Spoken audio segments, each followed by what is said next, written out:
Olá, muito bom dia para você que acompanha a SP Rio Mais. Queria começar esse programa de hoje te fazendo uma pergunta. Como está a sua relação com seus colegas de trabalho? Alguma vez você já teve receio de dar uma ideia ou até mesmo teve dificuldades para interagir? É sobre isso que a gente vai conversar aqui hoje, segurança psicológica nas organizações. E para nos explicar sobre isso, a gente se conecta agora por Skype com a Verusca Galvão, ela que é psicóloga e especialista em segurança psicológica e também fundadora do Instituto Internacional de Segurança Psicológica, que está completando um ano inclusive, viu? E segurança psicológica é justamente isso, manter um ambiente saudável entre os colegas de profissão. Mas, para explicar melhor sobre isso, vou deixar com a especialista. Verusca, explica pra gente o que é a segurança psicológica e por que esse tema tá tão em alta, né? Porque hoje em dia a gente vê que os funcionários eles querem uma integração da sua vida pessoal e profissional. Então, aquele conceito, né, de trabalho exaustivo, estressante, tem ficado no passado. Então, conta pra gente o que é, afinal, a segurança psicológica. Bom dia, Verusca. Bom dia, Matheus. Obrigada, muito obrigada, né, por esse espaço para falar sobre esse tema tão importante. Agradeço muito, né, essa abertura. Bom, segurança psicológica é um tema super em alta porque eu acho que as pessoas cansaram de não serem elas mesmas no trabalho. Né? Então, segurança psicológica ao pé da letra é a crença compartilhada pelos membros de uma equipe de que aquela equipe é um ambiente seguro para você trazer o seu melhor, né? Para você trazer quem você é para o trabalho, né? Para você se arriscar a dar uma ideia, arriscar dar uma opinião, arriscar fazer um questionamento, arriscar dizer que você não sabe, ou seja, ser você mesmo. Exatamente, é uma tendência, né? Muitas pessoas têm procurado ser você mesmo no mercado de trabalho, nos seus empregos. E conta pra gente, Verusca, qual que é a importância de estimular essa prática? O que as empresas ganham com os funcionários que são eles mesmos no trabalho? Ótima pergunta, Matheus. Parece que é papo de psicólogo isso, né?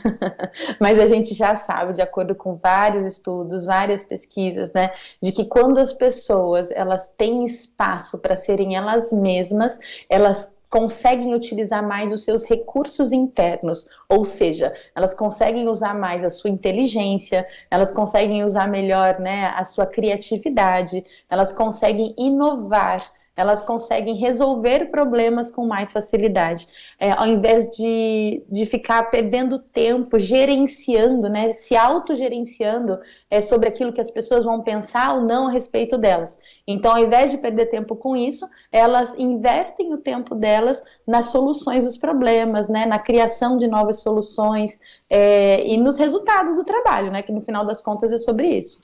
Então não é só papo de psicólogo, né, igual você falou, é uma prática que realmente traz resultados para as empresas. Você falou que tem pesquisas, né, que comprovam isso. Daqui a pouco a gente vai falar sobre uma pesquisa que a gente separou aqui, uma pesquisa do Google. Mas antes, Verusca, eu queria que você comentasse com a gente sobre como as empresas podem estimular as práticas. A gente já entendeu o conceito, mas quais são as práticas, as estratégias? Porque é uma coisa que eu acredito que não dependa somente dos líderes do RH, também depende dos líderes ali do dia a dia, também Isso. depende dos outros colegas de profissão, né? Quais são as práticas que as empresas podem implementar? Existem coisas assim muito simples que podem ser feitas, né? E quando eu faço essas conversas, né, essas entrevistas, eu gosto de dar esses exemplos simples, né? Então existem dois comportamentos que são fundamentais, duas práticas no dia a dia que são fundamentais, né, para que sejam feitas pelos líderes e pelos times, e que para que essas práticas precisam ser fomentadas pelos profissionais de RH também. Então a primeira prática é a distribuição igualitária de fala. É muito comum que nas reuniões, por exemplo, né, nos treinamentos, enfim, nos momentos em que os times estão juntos, é muito comum que somente 2 ou 3 pessoas no máximo sempre tenham a fala.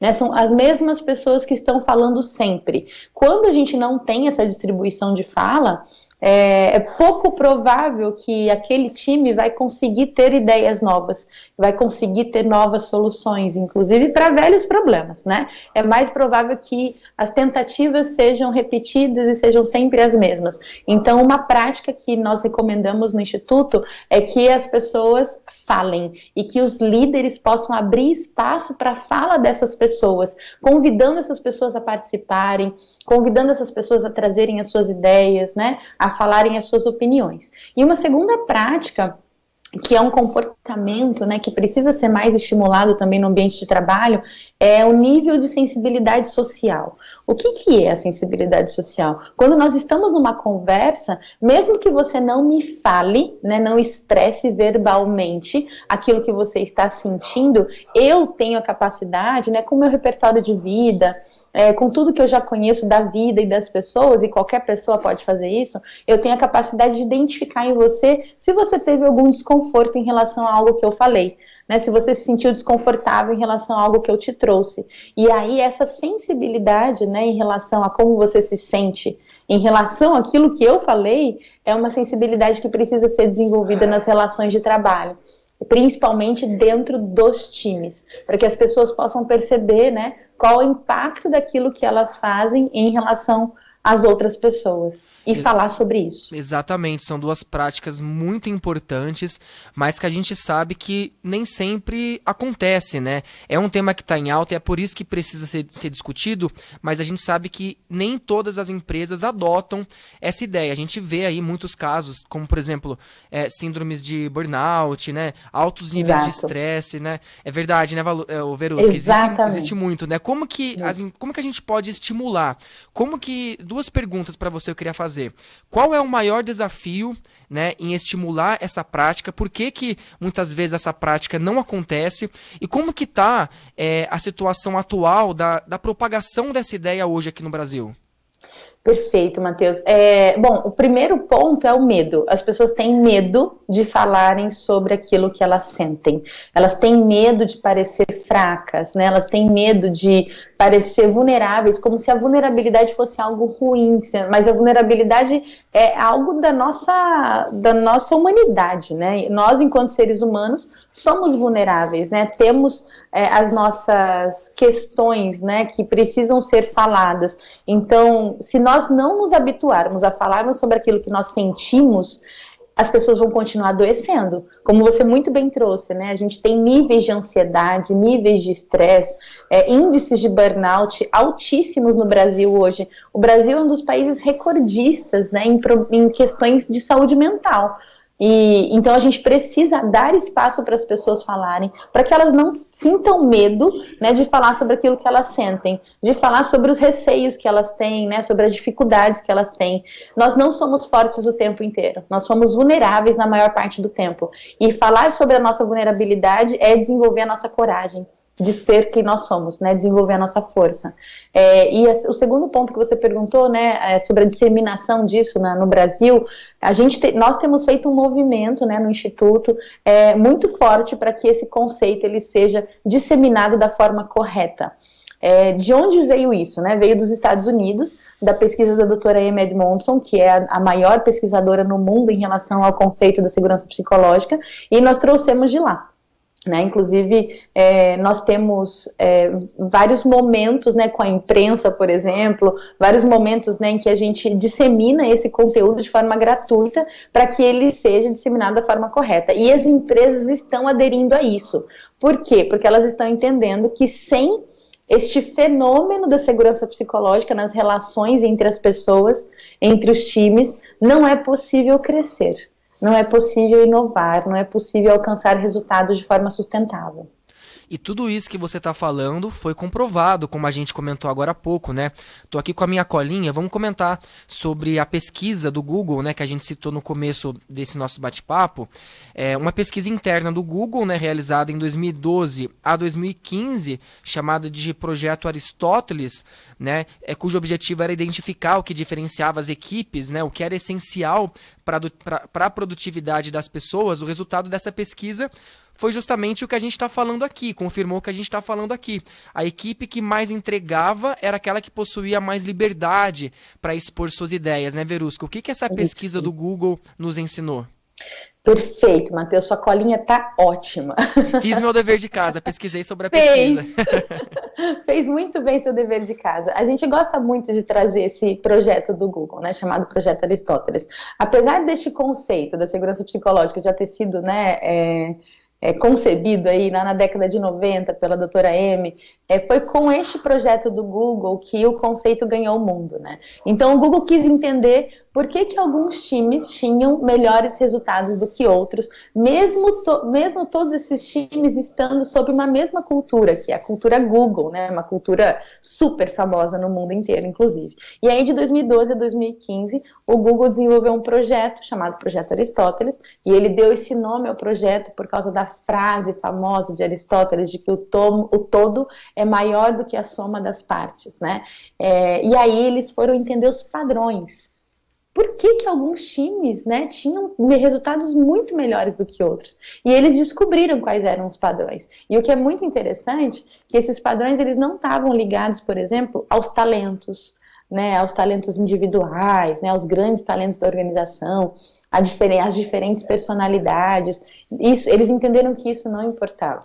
Né, o que eles descobriram foi exatamente o que a doutora Amy descobriu lá na década de 90, que a segurança psicológica é o principal fator da alta performance dos times. E o que a gente pode entender como alta performance aqui, né? Alta performance ela é a combinação de um alto desempenho com um clima positivo de trabalho. Então, o Google descobriu, né, que sem a segurança psicológica não é possível ter um ambiente de trabalho saudável e com bons resultados. Não é incrível isso? Muito legal, e é legal também a gente destacar, como você bem disse, é uma ideia que ela já está sendo trabalhada lá atrás, muito antes dos anos 2000, que ganhou força com a pesquisa do Google de 2012 a 2015 e tem seguido em alta nos dias atuais, né? E há um ano você fundou, inclusive, um instituto, né, que a gente comentou aqui, você citou algumas das práticas do instituto que você fundou. E para a gente ir encerrando aqui para o final desse nosso bate-papo, Verusca, eu queria que você comentasse um pouquinho sobre o que faz o seu instituto, quais são as ações que vocês realizam, os resultados obtidos e também o que as pessoas, né, nas empresas, o que os gestores têm comentado sobre esses resultados, Verusca. Nossa, excelente, Matheus. Obrigada, né, por essa oportunidade de falar sobre isso. Eu e a Patrícia, que é minha sócia, né, nós fundamos o Instituto Internacional em Segurança Psicológica há um ano atrás. Então, agora, dia 8 de junho, nós fizemos um ano, inclusive.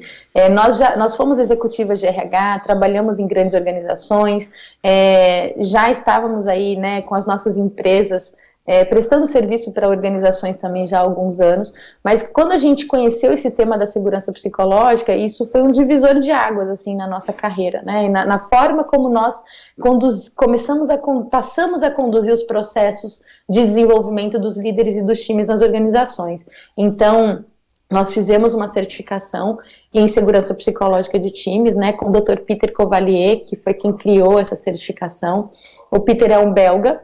Nós fizemos essa certificação com ele há uns anos atrás, e aí nós decidimos trazer essa certificação para o Brasil. E quando nós trouxemos essa certificação para o Brasil, a aderência ao tema foi muito grande, né? Profissionais já de muito tempo de mercado, consultores, profissionais de RH, passaram a se interessar por esse tema e a levar esse tema para as organizações. E como a gente percebeu que a demanda era realmente muito forte, a gente decidiu fundar um instituto. Né? E aí, depois que nós fundamos o Instituto, antes, na verdade, nós já estávamos trabalhando com esse tema, né, com programas de desenvolvimento de times e líderes, mas depois que a gente fundou o Instituto, a aderência ao tema passou a ser ainda maior.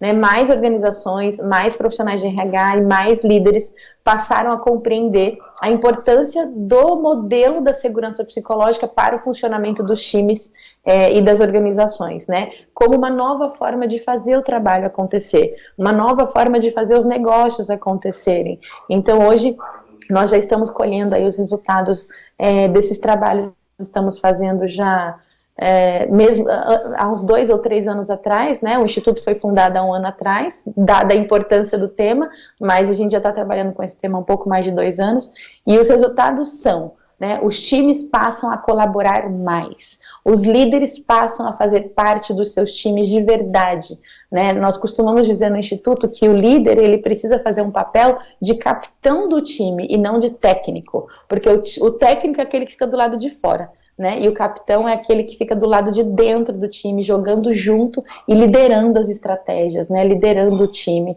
Então, a gente tem percebido essa grande mudança nos processos dos times, né? De colaboração e também, obviamente, no alcance de resultados. Além de um clima muito mais positivo e mais saudável também para as pessoas. Muito bem, Verusca Galvão, agradeço a sua participação aqui hoje.